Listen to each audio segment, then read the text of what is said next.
Dun, dun, dun. We are live. Dun, dun, dun, dun, dun. Ladies and gentlemen, boys and girls, children of all ages, welcome to Running Out the Clock.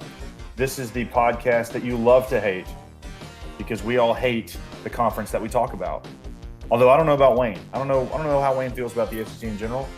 But we have a guest host tonight. Wayne, say hello. Hey, how's it going, everybody?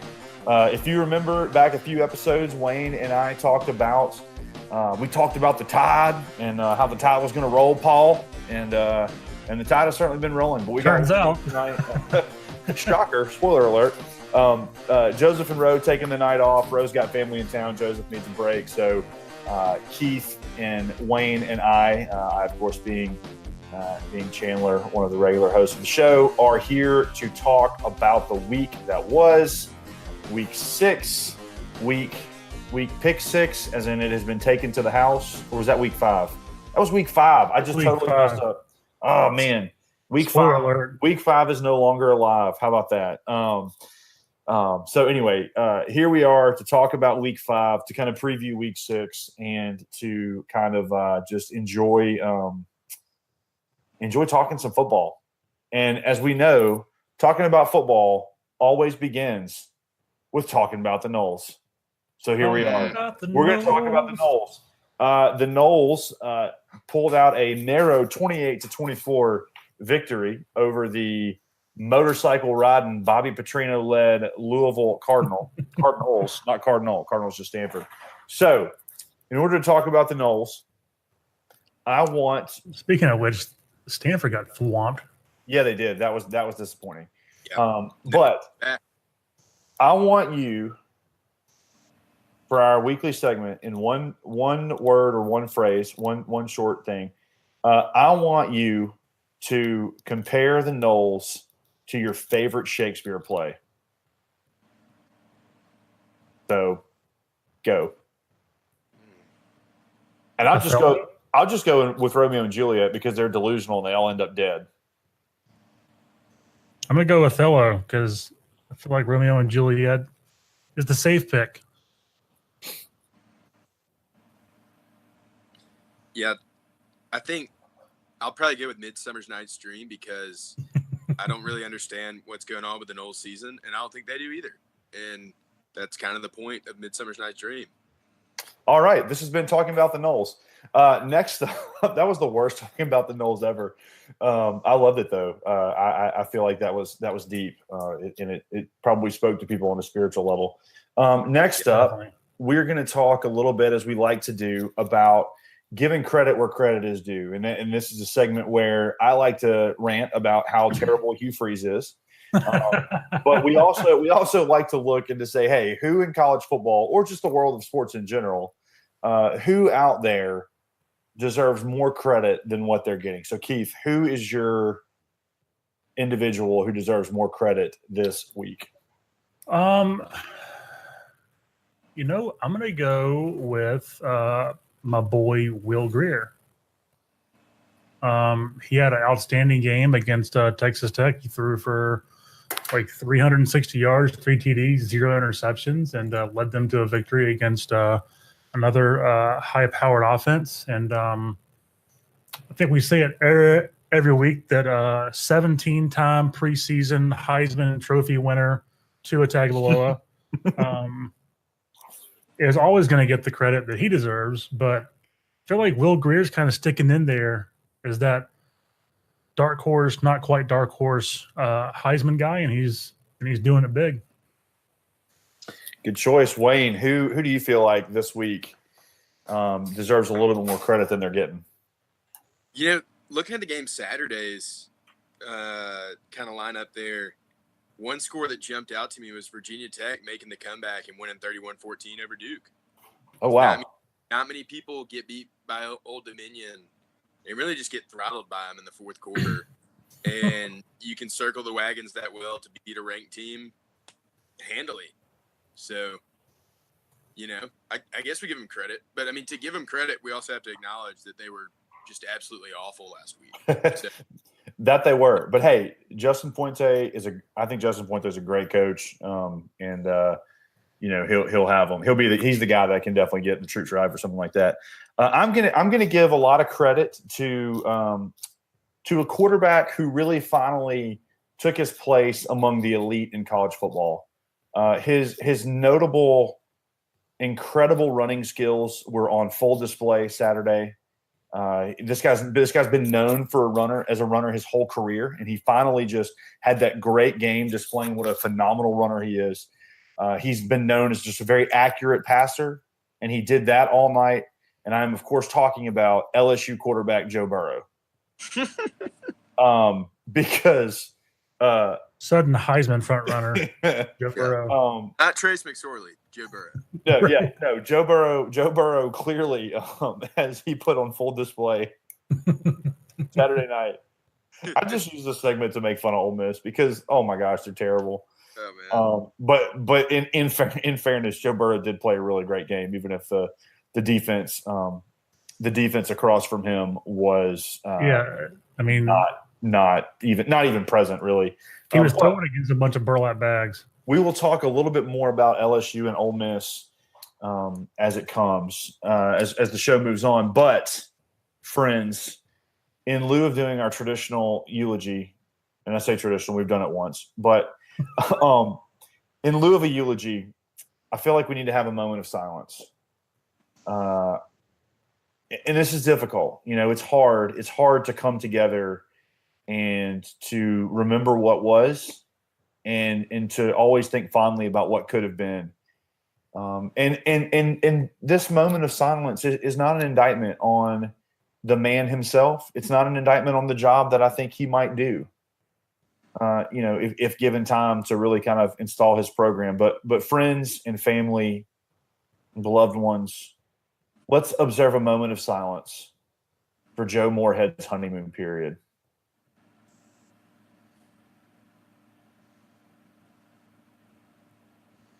All right. So Dave Fans did a job of ringing responsibly during that moment of silence. They rang very responsibly in that moment of silence.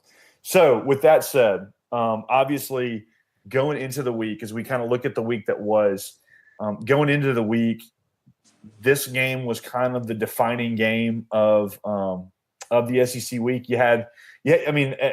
Everybody obviously was in action, except I think we decided Missouri was off, but everybody was in action. But this was really coming into it. This was really kind of a game that was going to show us a lot about both teams. Mississippi State coming into the year had a lot of talk about how talented they were, how this team was kind of built, maybe not to compete with Alabama this year, but certainly to compete with everybody else in the SEC, because I don't think anybody in the country is built to compete with Alabama right now. But then Kentucky happened, and so that was a difficult loss. And kind of one of the things that we talked about a lot last week was, is this indicative of a bigger problem for State, or was Kentucky just kind of a blip on the radar? And I think now that we've seen Joe Moorhead and this offense play, they have scored 1 touchdown in 2 SEC games and 13 total points. Wayne, let's start with you. What did you see in that game, and what do you think? I mean, just I don't know. What do you think? What happened? Well, I think you saw 2 teams that really, really wanted to win that game, and also did a lot to get in their own way. When you look over at the stat sheet, you get a guy like Franks in there who may not be the most accurate guy ever, but completes passes to like 11 or 12 different receivers throughout the game, throws for 200 yards and a pick. Not the greatest stat sheet, but it shows that they were playing to win the game. And you get some trick plays, mix it up. That's what kind of happens. Mississippi State came in hot. They were fired up. They wanted to beat their old coach, and you best believe Dan Merlins wanted to get a win, like for the same exact reasons. And that's what you saw throughout the whole game. It was really spirited, and guys giving a lot of effort, which is fun to watch. It's one of the best parts about college football, is because you really don't get that from a NFL game week in, week out, unless it's just one of those rivalry games with guys that have been there a long time. Yeah. I think that was definitely one of the things that I noticed early on was just the emotion on the field. And so Keith, a lot has been made of Florida's, of Mississippi State's offense right now. But what have you kind of seen? I mean, if you look at the stats from the last two games, even though their defense has been kind of maligned a little bit, statistically their defense has been really good. They held Kentucky, I think, to 300 total yards, and I don't think Florida got much more than that. But Florida just kind of made the plays on offense that they needed. So, what do you see 2 games in? And we'll talk about Florida a little bit in a second. But what do you see as Mississippi State's identity right now? Because that was something coming into the year that it seemed like they had a pretty well-established identity, that they were a power run team and they were going to stop the run. So 2 games in, you've kind of seen a little bit. Who are they? Yeah, I don't think that's been answered or established yet. They last week they gave up a bunch on the ground to Benny Snell and to the Kentucky quarterback Wilson, and then this week they kind of stymied the Florida rush game. Although they gave up some pretty big rushes at key moments that allowed Florida to kind of extend their drive, but then they let Franks kind of open it up a little bit. So I don't know if they've established a firm identity on their defense yet. I mean, overall, I think they're solid. I don't know if they're going to be the elite defense that everybody thought preseason. They're good. Yeah, maybe there's a little more to kind of squeeze out of them to get them to that level that people thought that they were going to be at. But, so far it looks like Kentucky's for real. So I'm going to pass on that game. But, Florida's offense has had their struggles, and they kind of let Franks dictate that game to them. So we'll see. Yeah. No, to me that's been the story for State more than probably more than anything else, more than a coaching change or more than whatever else you want to say about them. That they were a team that under Mullen really had a very clear identity, and really you could kind of see. I thought this was fascinating to watch. You could kind of see. You kind of see Florida doing what Mississippi State's done a lot in the last 10 years and doing it pretty well with a team that Mullen didn't build. But I think that's been the most fascinating thing to me is that it really doesn't seem like Mississippi State has much of an identity right now. That they kind of their bread and butter had kind of been built around just running the ball. You've got Nick Fitzgerald, who's a great runner. You've got Fitzgerald and Aris Williams, kind of those power runners who can get the tough yards, and then Kylan Hill, who's that really explosive player, and that just hasn't been the situation. One thing that was really weird to me, as a fan of the Florida Gators, I was fine that this didn't happen, but as a fan of football as a whole, it was a little weird to see that they never really adjusted to that little quick wide receiver screen that Dan Mullen loves to run so much. Like they kind of got killed on it, Yeah. So Wayne, I'll ask you one more question about State, and then we'll let Keith talk about Florida for a second. But what is this? I mean, ultimately, this game was a big game. It was very emotional. It was obviously, Dan Mullen's return to Davis Wade to Starkville, and it's a game just kind of anecdotally from people that I know, from State fans, that like this was maybe the game that they wanted more than anyone on their schedule, and they lost it. What does this mean? I mean, can you really take a lot away from it about Joe Moorhead? Can you take it away from it a lot about the direction for the program, or is this just kind of a first-year coach, kind of getting things rolling a little bit? You look at Moorhead as an offensive guy coming in. You'd expect his system to get you some better plays. Nick Fitzgerald had a really, really bad night throwing the football, and that's He's had a That's really not, bad career throwing the football. he's struggled in that department. And that's one of those things. Well, Joe Moorhead, one of the things he did really well at Penn State was that he was extremely balanced. Mm-hmm. You had Saquon Barkley that would rush for, 200, get some all-purpose yards, stuff like that. And then McSorley would back it up with good play at quarterback. And really, Moorhead's probably trying to find some more speed on the edge, trying to find a way to get it to guys. The guy he needs is actually playing for Ole Miss right now, of course, A.J. Brown. Well, everybody needs A.J. Brown, except for Alabama. And, of course, now the Bama in me is like, man, what if Tua had A.J. Brown? But, that's another day. But, yeah, simply just didn't get a lot of good play out of him. And there is a way to overhype a team. Like this game at the end of the day, it was a conference game. It was a home game. It's something that you should have some confidence. And it made up to hard, and when you put that goose in the out of what their quarterback like Fitzgerald that's coming back from an injury, and they're still trying to learn this. You try to analogy and trying to play fast in their head. It's really hard for them to play.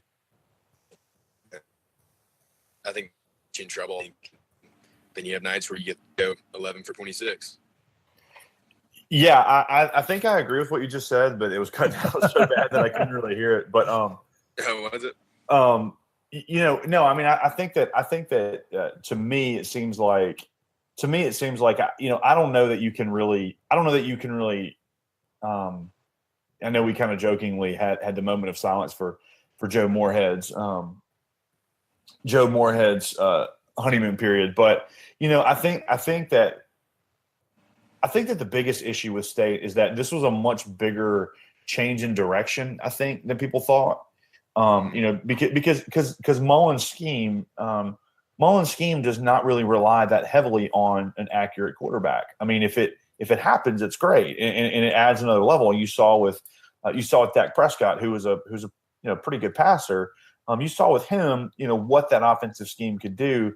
But I think that maybe people just kind of overestimated the talent on Mississippi State's team, and then also overestimated how easy or underestimated. I don't know. They did not estimate correctly, put it that way, how the transition was going to go, because again, you're changing your offense to something completely different. So yeah, I mean, I don't think. I mean, I know this is kind of one of those games. It's a big blow to the psyche of fans, and keyboard warriors were out all night and burning things down. But I mean, I don't think it's early enough to really tell. I don't think there's been enough time to really tell anything yet. But yeah, so I'm going to jump in here with one more thing about State real quick. One of the things that we mentioned last week that was going to be really important was to see how Joe Moore had bounced back himself from that weird Kentucky game. And if you look at the stat line for Mississippi State, it's almost identical to what happened in the Kentucky game. Nick Fitzgerald started out really strong running the ball, and then was shut down in the second half. He didn't get more than 100 yards passing. He had 20 carries for 32 yards, and 11 of those came on one play. So, and Kylan Hill only touched the ball, I think I told you, like 11 times maybe. Yeah. Yeah. Up from 7. So he didn't seem to really adjust the game plan very much. Well, and to be fair to Fitzgerald, there was that play where he hit, I think it was Osiris Mitchell, hit him right in the hands, where if he catches the ball, he just walks right in for a touchdown. Well, and that game, I think, turned sharply for State at that moment. I really think that if he had caught that ball and scored there, then it'd have been over. Talking about a State win there. Yeah, and that was a really weird, like 4 plays. So Franks basically throws the exact same pass, hits a guy down on the 2-yard line. It gets called back for holding. And 2 plays later, Franks throws a pick, a really ill-advised pass that ends up going the other way. And then Fitzgerald, first play, throws it to a wide open guy, and he just and he knuckleballs it. Mm-hmm. He Fitzgerald didn't, but the guy closed his arms too soon or something. It was really weird. Just dropped it, and then that was basically it.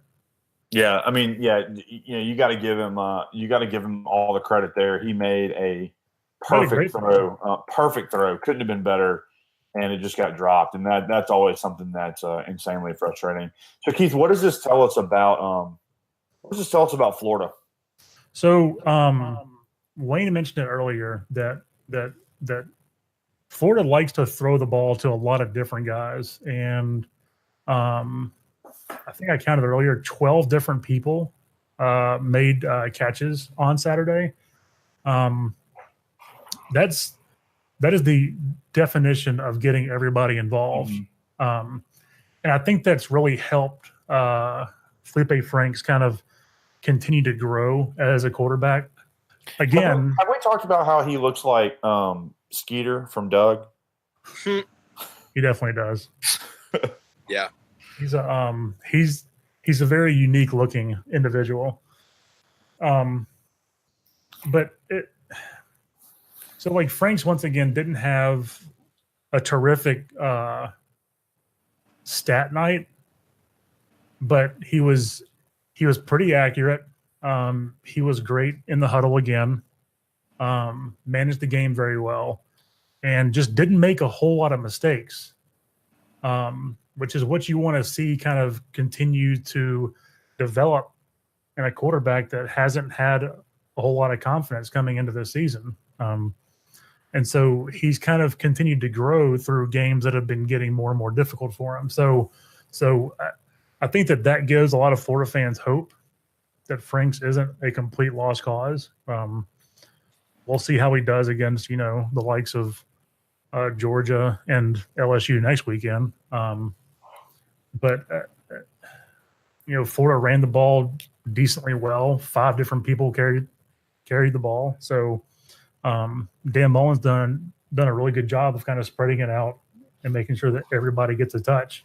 Yeah, well, in a weird way, it almost feels like they needed to lose to Kentucky. They needed that kind of embarrassing loss, and losing to Kentucky's not embarrassing this year. It's just not. They're good. Turns out they're actually really good. But they needed that moment, I think, as a team, for Mullen to be able to look and to say, hey, you guys have done it a certain way, and that's not how it works. That's not how it's going to work anymore. And that was kind of the tangible evidence to say that, hey, this is not going to work anymore. Well, and he said as much in the post-game press conference that since that Kentucky game, he's seen basically everybody just really buy into what he's selling, and and so it showed. I think that's going to serve him really well, because they're still probably not good enough to beat Georgia. LSU, we'll see, but it's definitely something that's very tangible that you can grab a hold of and build on. So that was a really interesting game, and I was kind of surprised with how it went. We can just touch on Kentucky and South Carolina really quick. That was destruction. And I think our question, we may be queuing up a South Carolina eulogy here pretty soon. So we don't have to spend a lot of time for next week. Yeah, we're not spending a lot of time talking about that. Wayne, are you with us? You having trouble there on the connection? Yeah, I'm still here. Okay, cool. I think, cool. Yeah. Any thought about that game? And we were kind of joking before we went on about South Carolina, and I feel like they're always that team that goes out there with high expectations for the season and then wins 7 games and goes to the Birmingham. And I've definitely seen South Carolina there a lot. So Birmingham native, everybody. So. Shaping up. they'll they'll probably win one or two more games that we're like, they won't win that game. And then they'll win their out of conference stuff, probably get waxed by Clemson in the last week, and end up in Birmingham. So, probably the perfect spot for Will Muschamp to be. Yeah. Although they may lose, or they may jump up and beat Clemson. Clemson's not been playing very well. Yeah, I mean, we'll see. Clemson had you talk about a nightmare scenario where, you have this quarterback controversy. Yeah, that was rough. You name the freshman the starter, and then all of a sudden your senior leaves, and then you throw in this other freshman after Trevor Lawrence gets the concussion. And, man, that first pick that guy threw, you could see his eyes were, wider than the headlights on a Kinsworth. So he was shook. And, you give the kid credit. He bounced back. Mad props to him for, I think, kind of just pulling it together and playing well enough for them to come back and win. Let's see. Next up, let's talk LSU Ole Miss. And I'll take a moment to kind of wax poetic about this. LSU Ole Miss for people who aren't Ole Miss or LSU fans, they don't necessarily understand how much fun this week is, how much fun this game is, because you look and on the surface, it's like, well, Ole Miss is a garbage program and LSU is a program that, occasionally wins national championships and does voodoo swamp magic and stuff. Rituals. But if you start talking to Ole Miss fans, and even some LSU fans, you start talking to Ole Miss fans, especially, and you start talking about their fondest Ole Miss memories. It's not very far before you're in talking about an Ole Miss LSU game, and I'm a great example of that. The first game on campus that I ever got to go to in Oxford was Ole Miss LSU 1998, and I think Deuce McAllister had an insane night that night. Ole Miss won. It was Halloween weekend, and that was probably, I think I was in 8th or 9th grade. I believe that it was the weekend that WCW NWO Revenge came out on Nintendo 64. What a game! What a game! Because I remember I brought that with me to my friend's house that we stayed at, and we played it. The Ole Miss LSU has kind of always had this special place, and especially a lot of old hat SEC fans. They'll talk about that game, and that was not the case Saturday.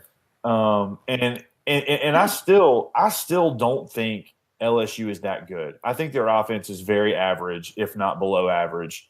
But Ole Miss's defense is so unbelievably bad. It's a theme we keep talking about every week, but it's a theme that they somehow managed to get worse. I mean, still, like the only highlight from Ole Miss's defense this year, the only thing that I looked at and thought, wow, that's awesome, I'm proud of those guys, was when Kevontae Ruggs was trying to literally murder his own brother. Henry Ruggs, who plays for Alabama. They're losing by like 100 points, and Kevontae's like barking at Henry and getting in his face. I'm like, at least somebody has something this is gonna sound so terrible, but I want a whole bunch more people on our defense who are willing to like target their brother. Just show me something. And I think the frustrating thing for that was, the conversation all year was about how good Ole Miss's offense was supposed to be and how nasty these receivers were and all this kind of stuff. And you've got I'm not even talking about the drops, because there were several of those. I'm not even talking about the individual play of the players necessarily, but you had so many false starts. I think the very first snap of the game was a delay of game. You had holding, procedure penalties. I mean, Ole Miss came really close to setting a school record for both number of penalties and penalty yards. And then on top of all that, this nasty LSU defense that's so good, Scotty Phillips early in the game is getting like 4 or 5 yards a carry, and they just didn't go to him. They didn't run the ball with him at all. And then, you take it a little further than that. Ole Miss is down 28-3 in the first half. It's one of those things that, like, it's pretty obvious they ain't coming back, but they put together a heck of a drive. They marched right down the field. They've got the ball 4th and very short with 3 seconds left, and they kick a field goal. I mean, that like, and there were several times later in the game where it's like it's 4th down, and you're kicking field goals when, I mean, at least do something to signify to the fan base, hey, we're actually fighting here and we're trying to win this game. And that's not, I mean, you joke about the Herm Edwards, like, play to win the game, and such a cliche thing to say, but it does. I mean, it looks like Ole Miss is just trying to get out of these games, just keep it close, keep it respectable, and I don't know how long that works for Matt Luke. I really don't, and I'm not necessarily a person who's advocating like firing everybody and all this kind of stuff. I mean, I'll say it in text messages, but I'm not going to say it like, but like it's what I actually think. But I'm not normally going to say it publicly. But other than the fact you just said it publicly, you would never. Yeah. We're all hypocrites. But it's clear to anybody who's watching that Wesley McGriff does not know what he's doing, and you have to send a message to your fan base that, hey, we know this is happening and we care. We're going to do something about it. You've got somebody's got to go. And I don't think at this point, I think for the sake of recruiting, for the sake of the psyche of the fan base, I don't think you can wait any longer. And it just, I mean, there was a moment in the Mississippi State Florida game at the end where they got a close up of Joe Moorhead's face, where it was a moment where he looked like he was in over his head. And whether that's true or not, I don't know. But that's what Matt Luke looks like all the time. Like, that's just his resting, I'm in over my head face. And Ole Miss is going to play Louisiana Monroe on Saturday. That's not a guaranteed win, A. And B, I think what you see in the stands is going to be very telling of where the Ole Miss fan base kind of is right now. So that's my rant about that game. Keith, what stood out to you about Ole Miss and LSU? Well, it's super bad when human wheelchair Joe Burrow rushes for almost 100 yards on you. And that's really it. I didn't watch a whole lot of the game, but the stuff that I did watch, it just looked like every facet of what Ole Miss was trying to do was just dysfunctional. And the LSU crowd was really into it, and it looked like it rattled the heck out of the Ole Miss players, which is weird because they see it. Like, Death Valley is a hard place to play at, but there's other places in the SEC that are just as raucous and crazy. So it's not that unique of a place anymore. But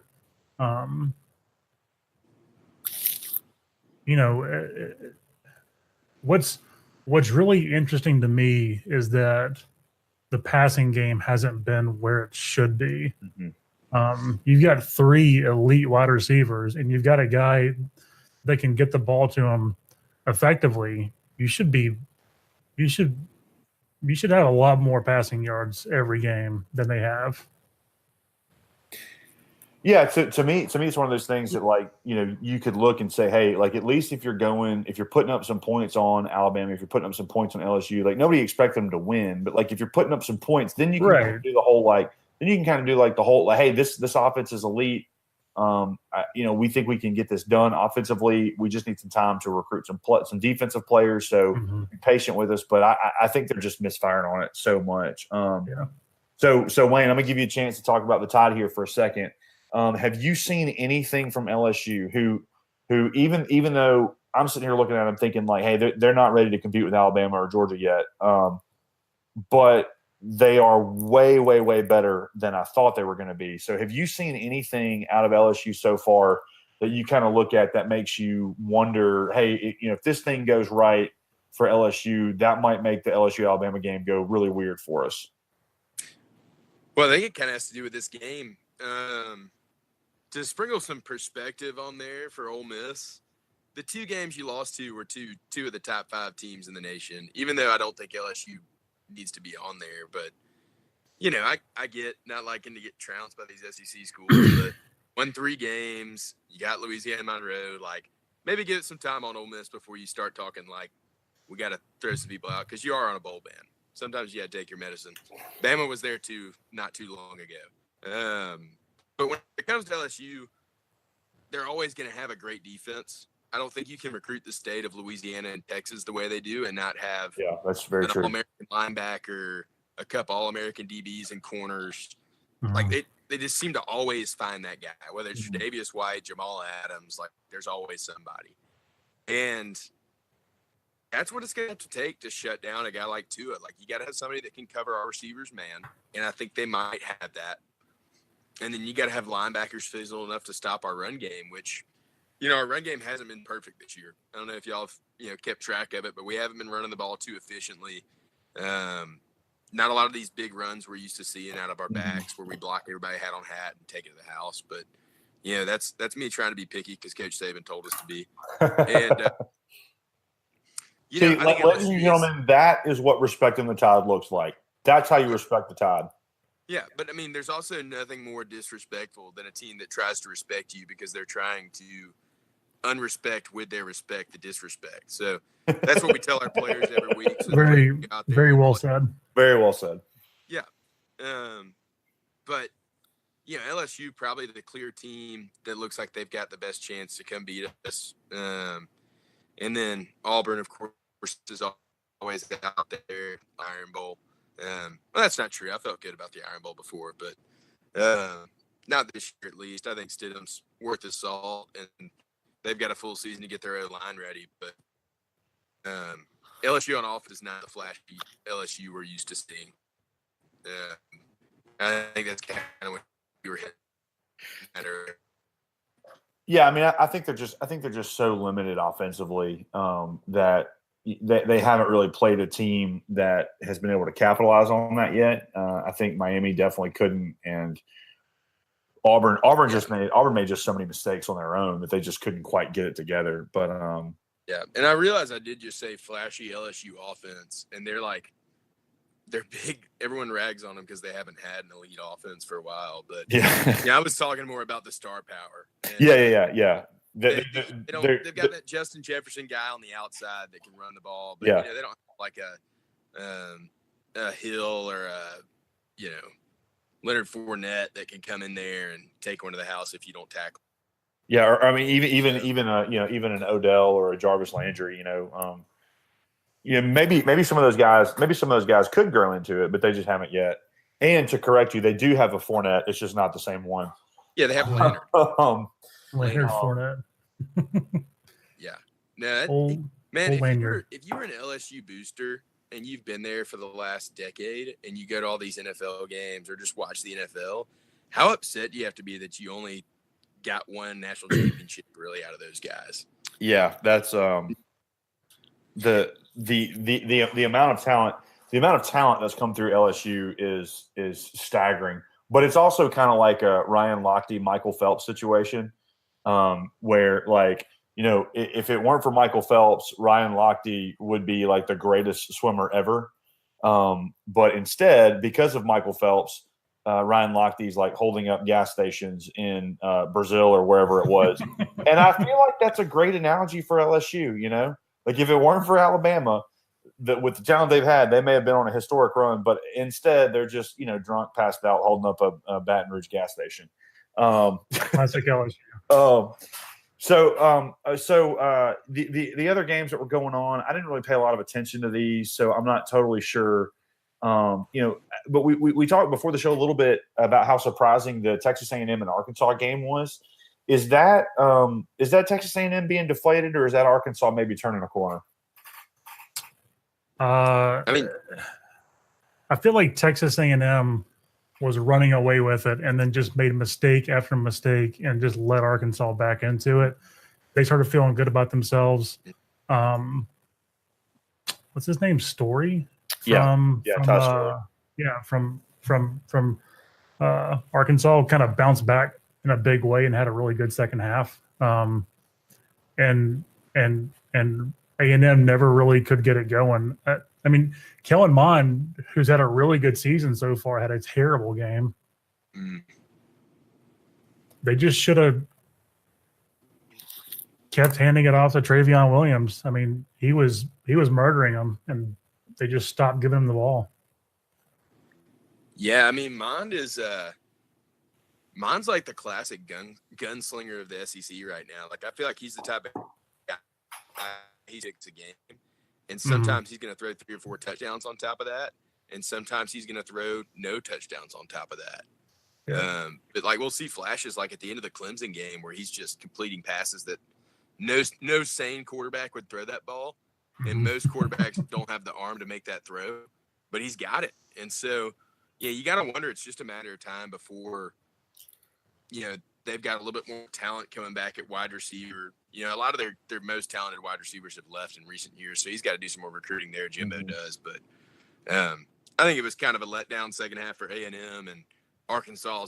You know, when you're 1-3, you're trying anything to win a game. Yeah, and that's what they did.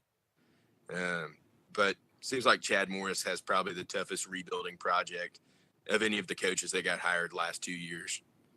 Yeah, because with him, it's not just a rebuild. It's a complete program change in what you're doing.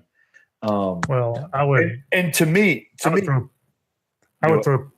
would throw Jimmy Pruitt in there also. They're kind of on level ground, I think, as far as their jobs ahead of them. Yeah. Well, to me, Kellen Mond is just Dr. Bo without a medical license. So do with that what you will. And then finally, I didn't watch it at all. I followed the score and was kind of surprised. But how about the Auburn Tigers and SOUTHERN, Southern Mississippi USM? How about that game being closer than we thought it was going to be? Yeah. Well, it lasted 17 hours. Just rain delays, man. Everyone got bored, and that's why it was close. So, yeah, somebody who watched it, what happened? I didn't watch any of it. Mostly because I thought that it was going to get canceled. Well, yeah. I thought they probably would want to cancel it, but Southern was still in the ball game at the time of the 3-hour delay, and so they were like, "Heck no!" We're sitting here getting our guys' lights in the locker room. But yeah, I mean, I've been in a few situations where you have a super long delay in a game, and it's so tough to come back out on the field after that and get back in any sort of rhythm. And so it just plays straight to the underdog. And then you've got a wet field down there, so speed kind of gets a little nullified. All of a sudden, Southern Miss, I'm looking here, aired it out 44 times, got through a couple picks, but got a touchdown out of it. So they're laying it all out on the line on offense, and then Auburn just still having trouble running the ball. In a state that like Alabama that just loves offensive line.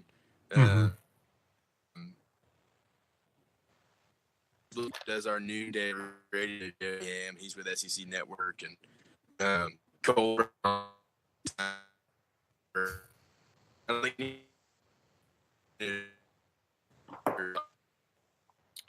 Well, I'm sure you're making great points, but you're cutting out. So, is this Auburn's offense? Because it kind of has been since the start of the season, right? I mean, it's just. Yeah, I guess at some point you have to look at it. Jared Stidham's pretty good.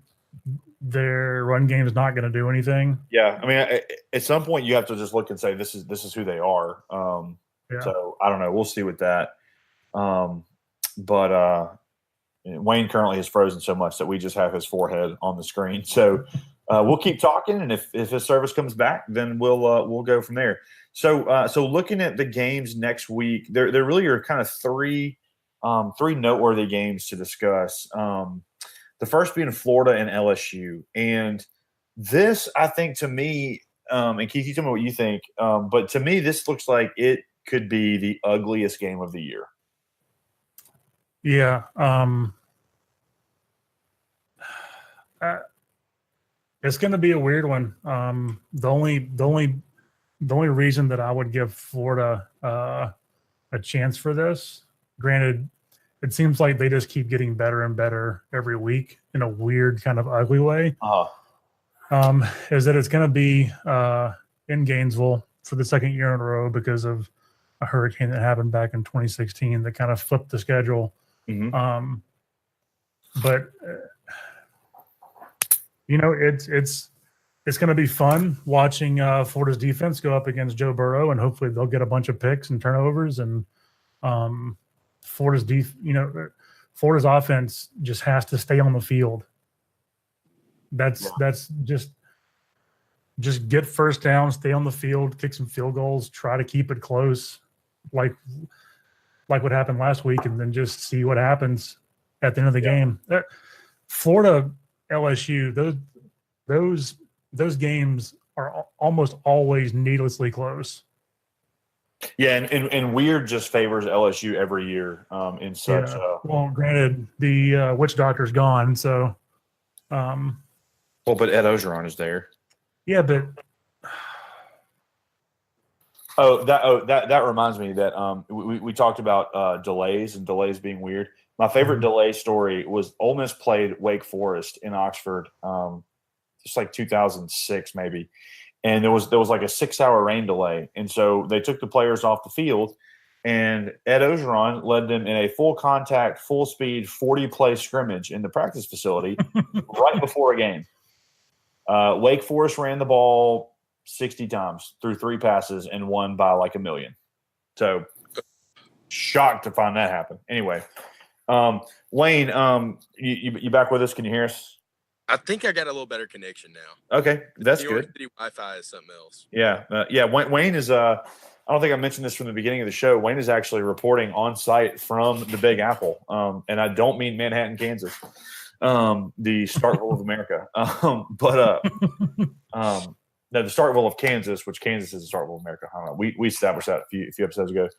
Wayne, what's the key to LSU Florida? Man, I think it comes down to who runs the ball. I think Burrows could put in a decent performance in the air. Franks is kind of a gunslinger also, same as Mon. But, I feel like Florida's got P. Ryan and Scarlett that have been there since, I feel like that's a joke nowadays. If a running back makes it 4 years, then all of a sudden they've been there since the dawn of time. But Scarlett missed a year because he was stealing credit cards.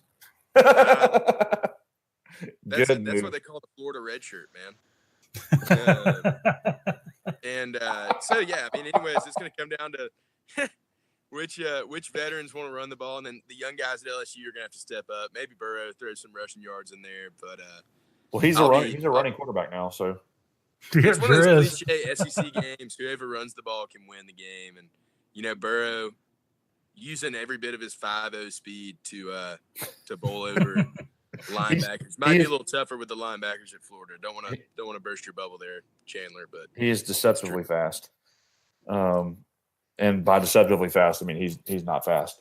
Yeah, well, just say he was wearing white cleats in the game on Saturday, whether or not he was, and everyone will be like, "Oh, okay, well that makes sense." Yeah. So you time your angles on it when you're playing defense. Yeah. Well, Ole Miss's defense doesn't know anything about angles, or tackling, or running, or being in position, or anything.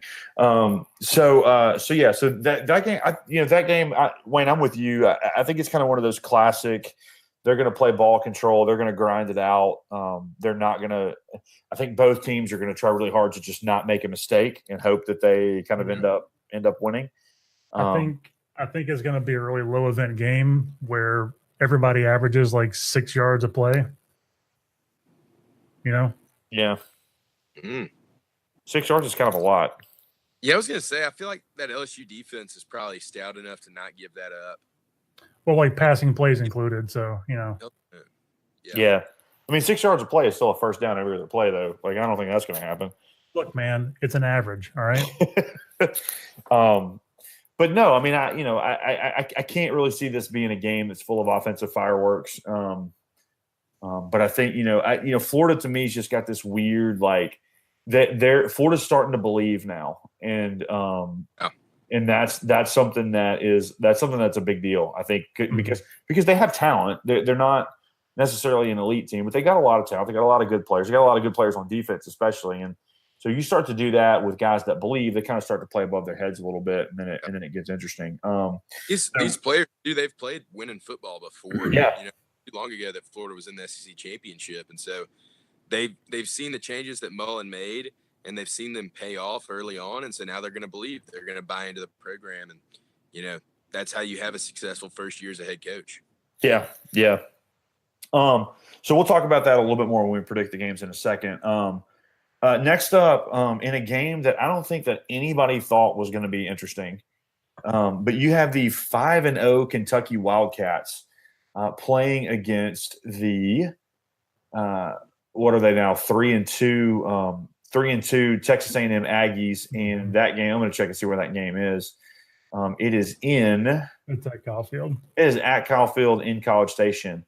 So what do we think about this? I mean, first off, Kentucky 5-0, and I don't think that you can really say that it's not legit because they've beaten some decent teams. And what in the world is going on? I'm just going to tell you, those Cats don't care about big stadiums and loud crowds, and that's it.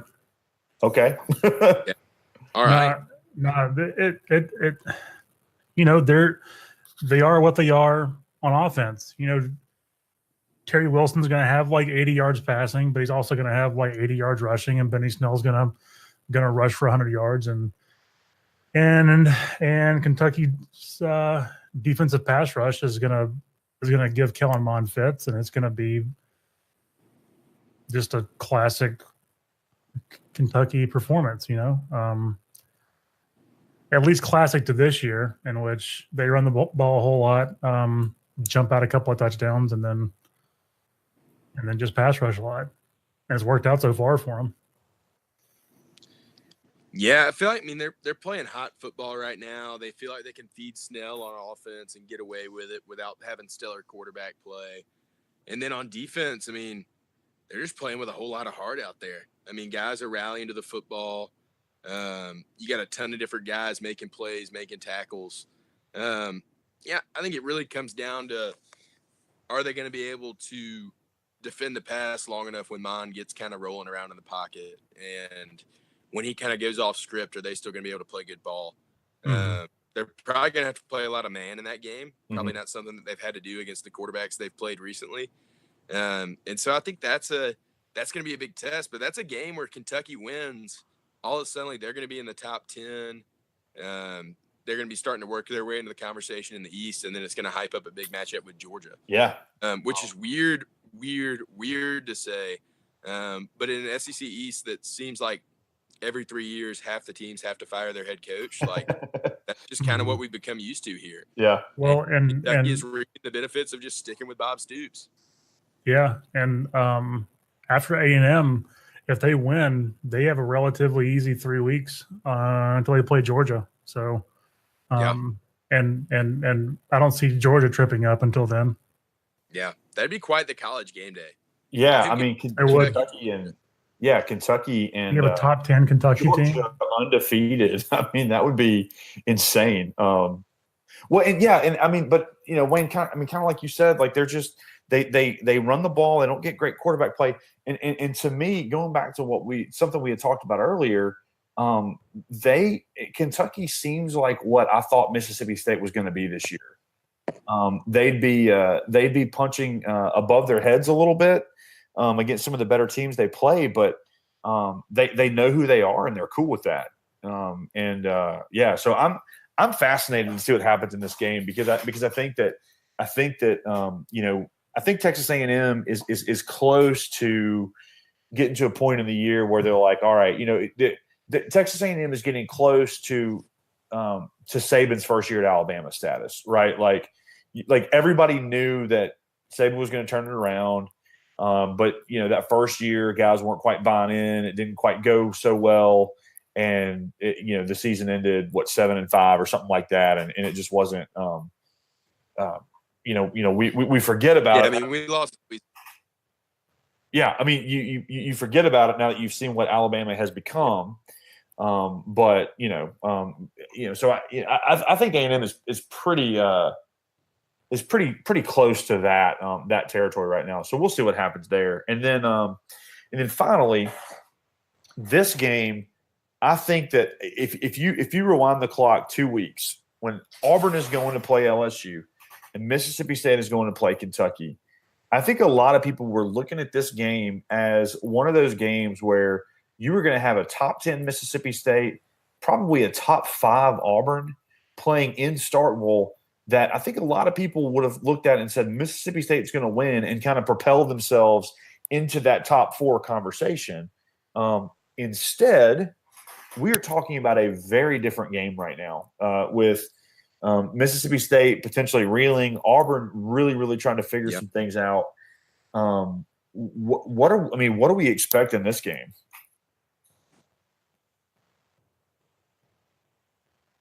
Whoever wants to answer that, just go ahead.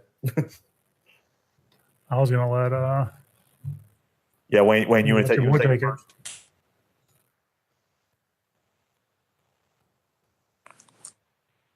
Yeah, Keith, why don't you just start talking? I would. Oh, wait.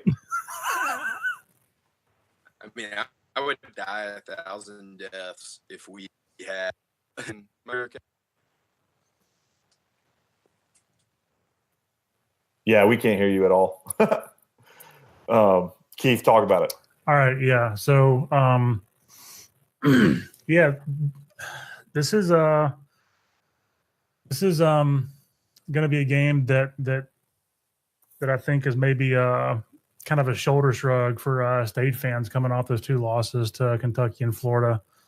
You're 3-2, 0-2 in the SEC, and the Auburn game for State fans has usually kind of been like the measuring stick for how the season's going to go. That was the game a few years ago that catapulted them to number 1. Yeah, that was where they beat a good Auburn team, and everyone kind of turned their eye a little bit towards them. I was like, hey, maybe this State team is actually for real. So I don't know what the feeling is going to be for State fans. It's at Davis Wade Stadium. They've got to salvage their season here. I mean, they're at that point. I mean, can you really go down 0-3 in the SEC by week 6? Yeah, I mean, it, you know, and it doesn't necessarily get, and it doesn't get easier. Yeah. I think what helps State is that Auburn's offense is kind of a mess right now, and they can't run the ball well. So they can game plan to kind of shut down Stidham, but at the same time, they game plan to shut down Snell, and it didn't work out too well. So I don't know. This is sort of a make or break game for them, and that's sort of a weird spot for them, you know. Yeah, I think it's there for both programs. Yeah, you know, I think if the game that I was trying to say earlier that I think it would just be awesome if it redid this was the 3-2.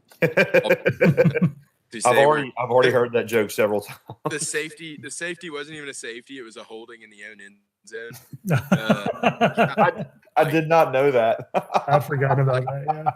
Yeah, I would probably just cry laughing the entire next week if that game repeated itself. It was one of my favorite games ever, and I was probably young teens when it happened, like maybe 13 or 14. And that was back in junior high, where how your week went was directly correlated to if your team won that week. And so even though Auburn won, it was still a loss for them. It felt like a loss for everybody. It was a loss. It was a loss for the sport. Yeah, but in the other ways, it was a win for the sport. You know, getting to experience a great 3-2 game, which neither offense surmounted to anything other than getting a holding in their own end zone. And I'm pretty sure the field goal was off a turnover. So that's what I'm rooting for. Me, myself. Yeah, and I think that this game was brought up a few weeks ago. And Joseph was basically saying that it wasn't a fun game because it wasn't even like a defensive like slugfest. It was just a dirty, gross, garbage game. Offensive ineptitude. Yeah. Yeah. I mean, they would show shots of the stands, and there would be like fans sitting there, like 70-year-old guys, just like arms crossed, frustrated. And maybe it's nostalgia. Maybe I'm kind of buying into the culture's idea of like, man, we love kind of rehashing old stuff, but like that'd be awesome. In more realistic terms, like I think Auburn's defense is well styled enough to shut down Nick Fitzgerald. they'll probably leave Deshaun Davis in the box all game and let him just clean up anything that comes between the tackles. And it'll come down to, can Auburn's offensive line control that just ridiculous Mississippi State defensive line and give Stidham literally any time to get the ball outside. Mm-hmm. And if he does, then I think Auburn probably gets that job done in Starkville. Yeah, Sweat has to play a much more consistent game than he did yesterday. I think he really only stood out like maybe 3 or 4 plays, and he's got to be way more higher impact than that. Yeah. Well, he's a salmon pass rusher. Yeah, he's really good. I don't say this to take anything away from him, but so much depends on what Jeffrey Simmons does for Sweat to be good. That it's kind of one of those, if you can double team, if you have to double team or even in some cases triple team one of those guys, the other one's going to run free. And if you can manage Jeffrey Simmons, then you can find a way to manage Sweat as well. So I guess the big thought that I have going into that is this potentially the game where maybe Nick Fitzgerald loses his starting job? I was going to mention how devastating of a move would that be if he comes out and has like another just poor game, and that's what Joe Moorhead does to kind of give the team a kick in the pants, Well, and we've seen Keaton Thompson. He's played in 3 games. The first game I don't think really counts all that much because it was the Egg Bowl, and he was just rushed into action after Fitzgerald's horrific ankle injury. But he put up a lot of numbers against Stephen F. Austin. His passing percentage was not good. His completion percentage was not good, but he put up big numbers. And he played a fine game against Louisville in that bowl game. And so, I wonder if it's not maybe time. And I mean, the old adage, the backup quarterback is always the most popular man on campus. But I don't know, man. I don't know what they do at this point, because I kind of thought that they were overrated going into the season, but I didn't think this was going to happen. That'll definitely be a storyline to watch. And then, okay, so as far as what I'm looking at here for next week in the SEC, there's not really a ton else we need to talk about that we won't cover in our picks. So let's do that. Let's roll over into picks and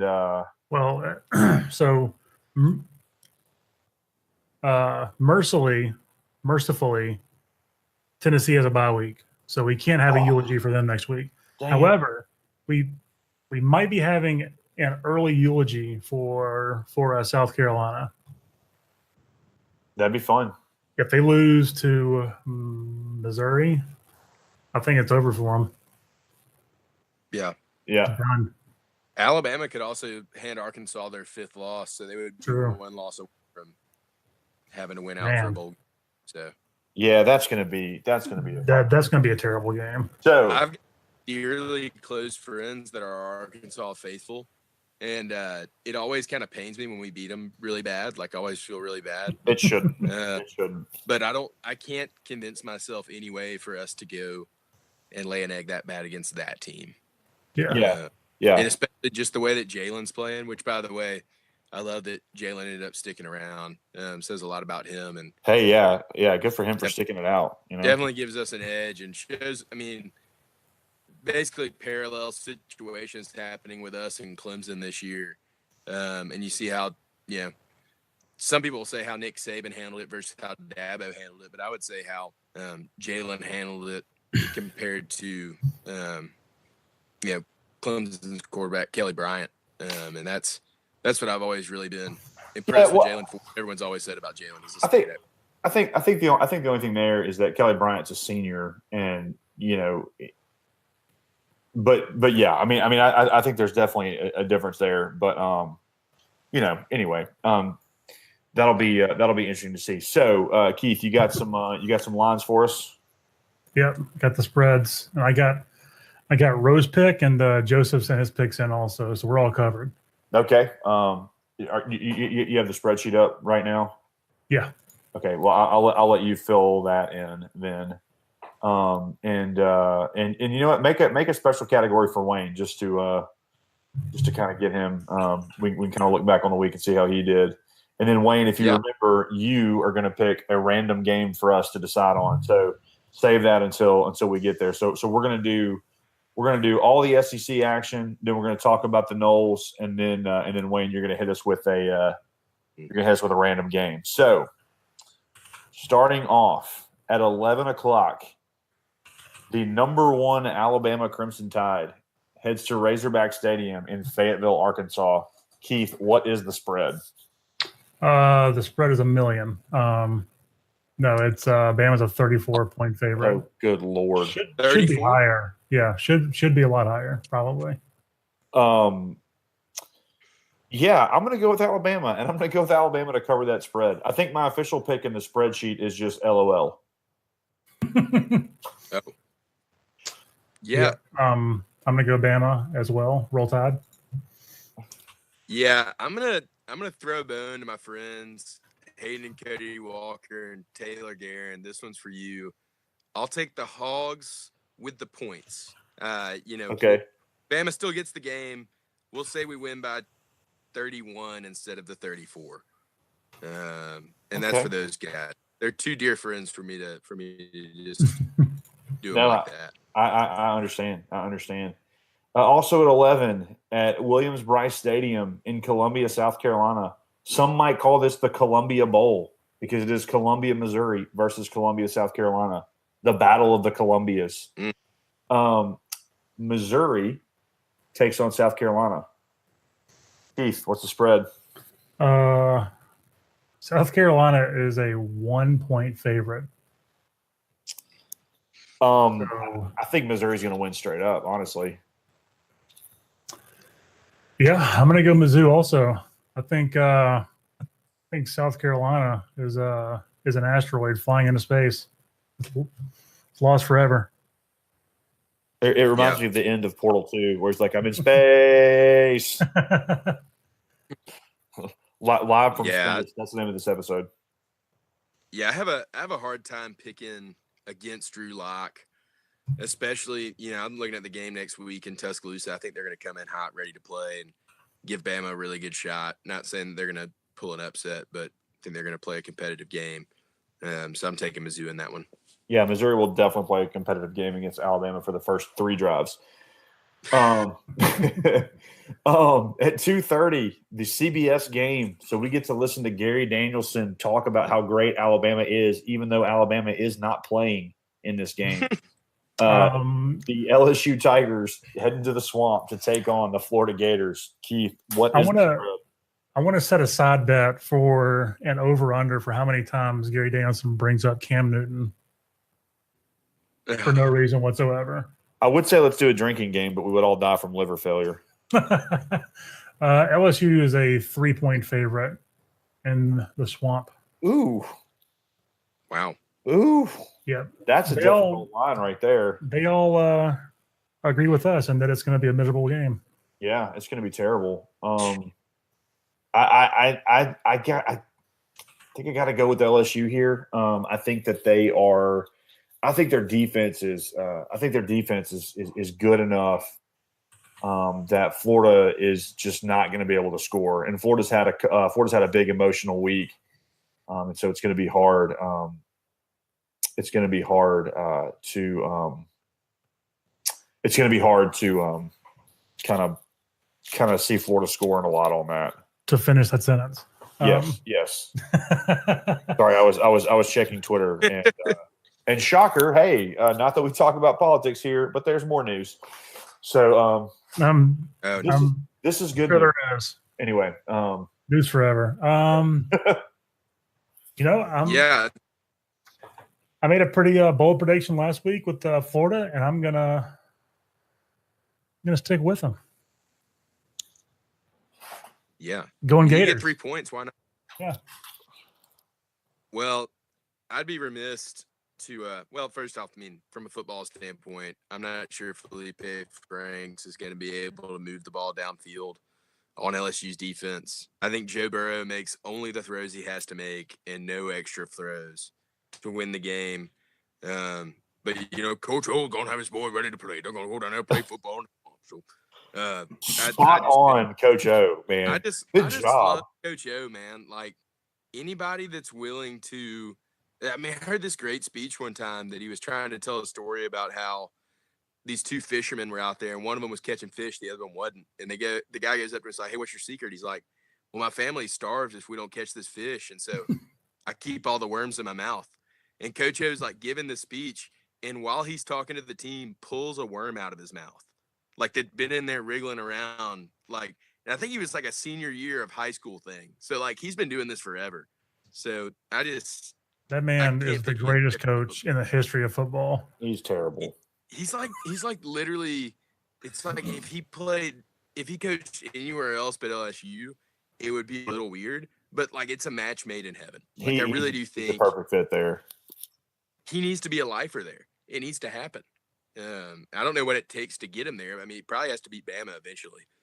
But man, just a wonder. Just whenever he goes, "Go Tigers, go Tigers." We got go get in there and run the ball a little bit better in the first half. We're gonna have these guys ready to play. We're gonna come out there and play better than normal. Just keep going. Just don't stop. Yeah, that's the end of the podcast. What? We're just gonna. Well, I mean, I had a great story when I was working at Bama. Steve Sarkisian was telling me one day he walked in and saw Coach O, making an exchange with a recruit that he probably should have. And later on, Sark was sitting in his office, and all of a sudden, someone's coming down the hallway. Where's Sark? I gotta go talk to Sark. No, I gotta talk to him. And he said Coach O just bowls in his office and looks at him and goes, "Hey, Sark, you didn't see nothing, Sark. You didn't see nothing. You didn't see anything, Sark." And then he walks out, like without even Sark saying anything. Coach O just like walks out, goes back to his office. And so, I mean, from that story alone, I was in love. So I'll always be a Coach O guy. That is fantastic. That's so good. Yeah. That's the most unsurprising Orgeron story I've ever heard. Yeah.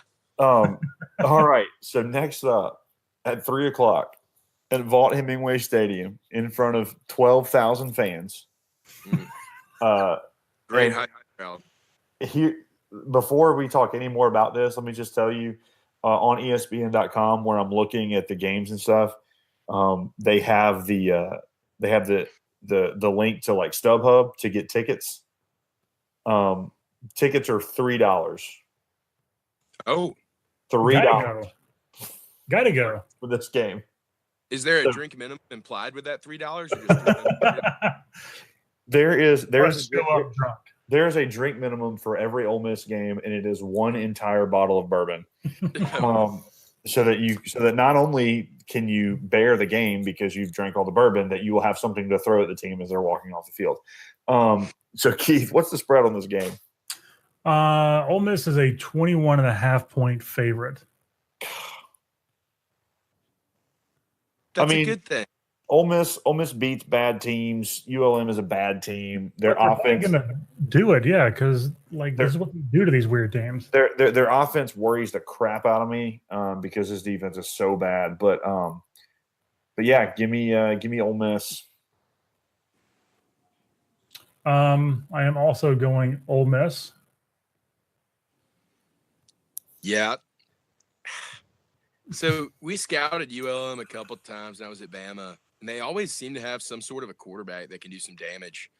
And then, you also got to consider the fact that SIU kind of came into the Vaught and kept it a close game. So Ole Miss wins the game. ULM probably gets it on points. With spread there. And, and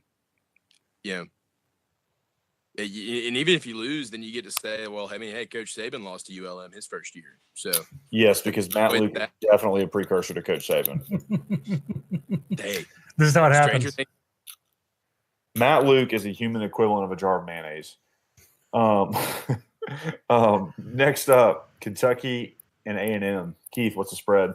A&M is a 5.5-point favorite at Caulfield. Ooh. Yeah.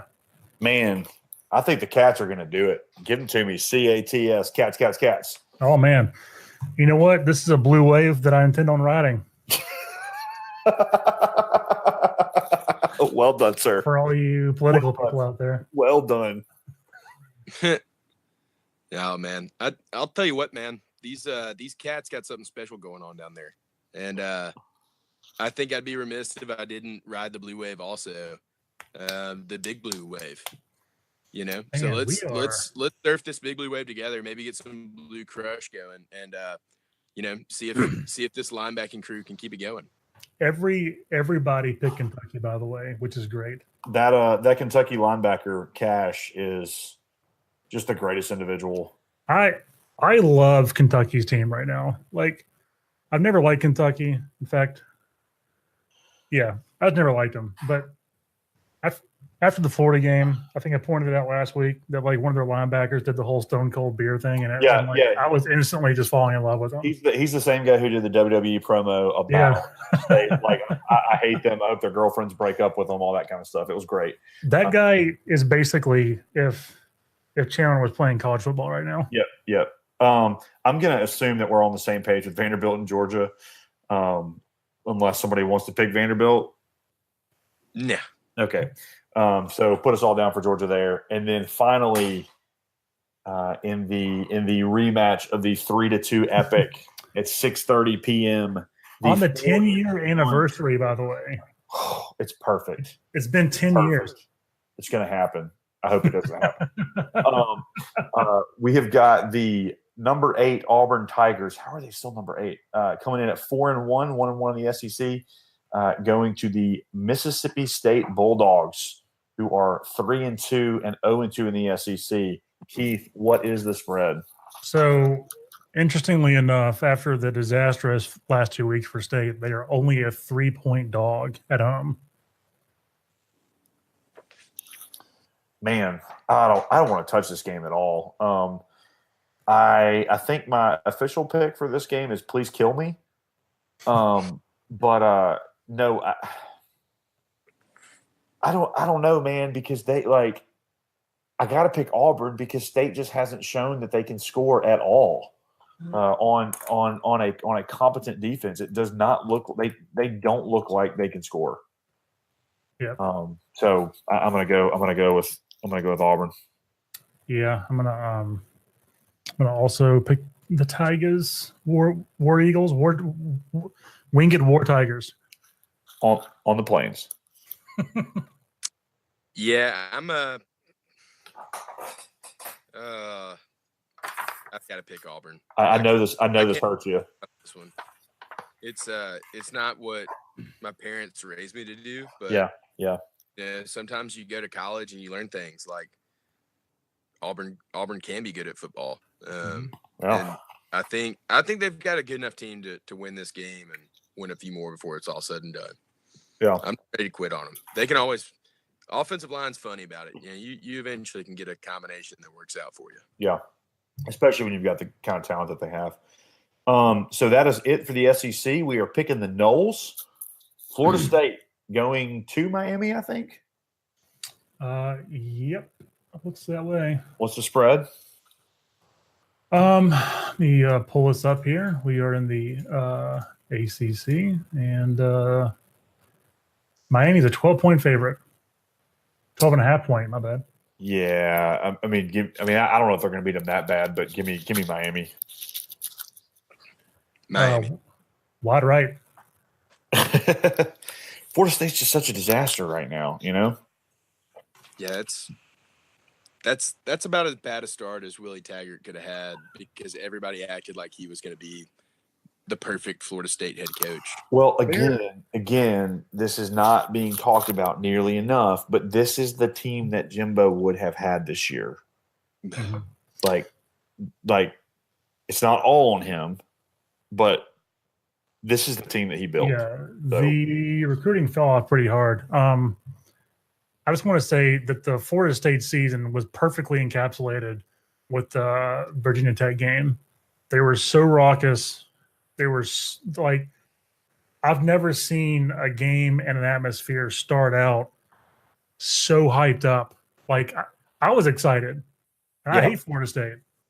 And yeah, that was an awesome start there. And then they imploded like a dying star. Yeah. And it was wonderful. And that's their entire season. I think Chief Osceola is like one of the greatest traditions in college football. And my favorite memory, it actually involves Jim Harbaugh. They were in like the press conference before a bowl game, Gator Bowl or something. And he like looks at Jimbo and he goes, "Hey, is Chief Osceola going to come plant the torch in the middle of the field?" And Jimbo kind of looked at him like, "I don't know, man, probably." And Jim Harbaugh was like, "Dude, I think that's the coolest thing ever." And it was just this really awkward moment because Jimbo just did not play along at all. That was great. Jim Harbaugh is such a nerd. Yeah, he is. I hate how much I love Jim Harbaugh.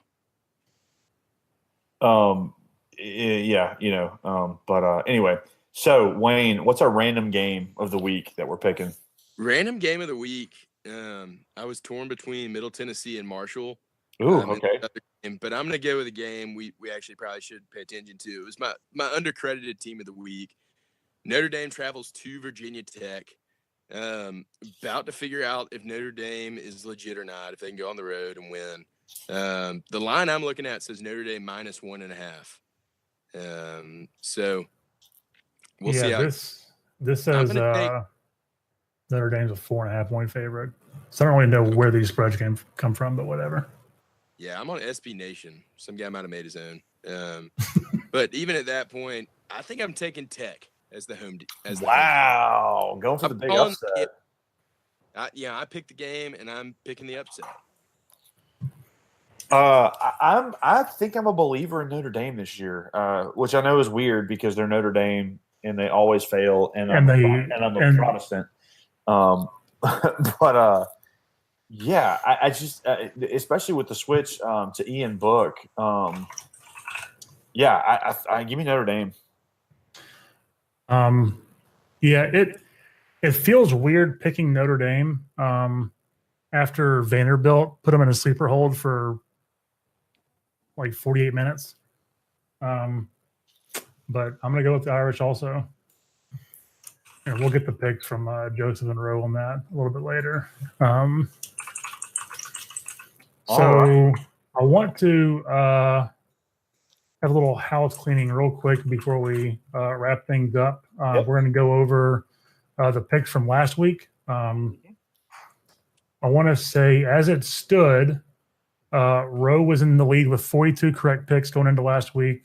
Me and Joseph tied at 41, and Chandler bringing up the caboose with 40.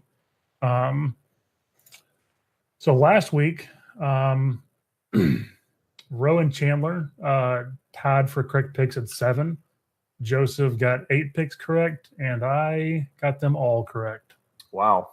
Because I'm a boss with 10. So,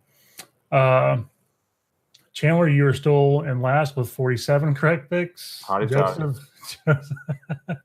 Joseph and Roe tied at 49, and your boy Big Red with 51. There you go, Big Red. Picks this week, Roe